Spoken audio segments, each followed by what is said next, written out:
The multipolar worldview of China and Russia, their point of view, or the bullying in the backyard, America's point of view, is disturbing. Putin is on a visit to Beijing, and he's thanked President Xi for the help that he's provided in Ukraine. Well, what is that help? Certainly China doesn't appear to have been providing weapons, or indeed sending back the huge number of weapons that it bought from the Soviet Union to be of use in the war effort at the moment. That Russia is, despite the new front north of Kharkiv, Russia is not doing well. The surprise attacks across Russia on infrastructure, the attacks in Ukraine on infrastructure, are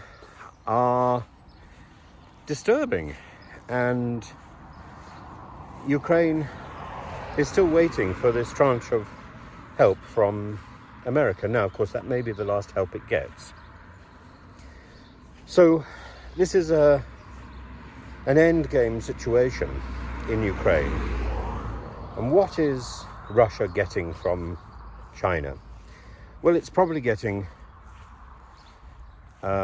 industrial support in the same way as, of course, companies in the West are still selling tractors and bits and pieces to Russia, despite all the spurious sanctions, because the sanctions don't work. There are ways around the sanctions. And what do the sanctions do? The sanctions simply make it difficult for ordinary people to get about their ordinary lives. Instead of giving us an opportunity to talk, they close down conversation. The sanctions are an act of stupidity, and not in fact a genuine act of support for Ukraine. It's a form of financial rhetoric, and it's cheaper, of course, than actively providing ammunition, than actively providing resources and training. And it's cheaper, of course, and it's less difficult than actively engaging in negotiations with Russia to try to ease the tension. That's a price we've lost. And now we're having some of our diplomats returned, at least one of them. Again, we lose influence.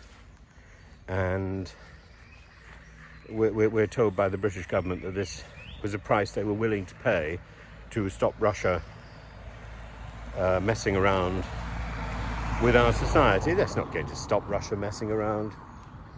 The Russian trolls are all over the internet and taking the occasional Russian diplomat out of the embassy and sending them back to Moscow doesn't disrupt that process. These are flag-waving absurdities, and we should have emerged from this medieval 19th century form of interchange. We should have recognized that we live in a much more global world where what happens here influences what happens there.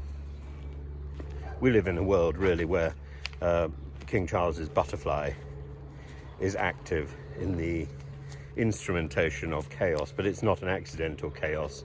This is a determined and malignant chaos, and so many of the secret services are at it. It's not about trying to produce a result, it's about trying to disrupt the stability of society. It's pernicious. And Russia, China, Britain, the US would be better off trying to restore stability.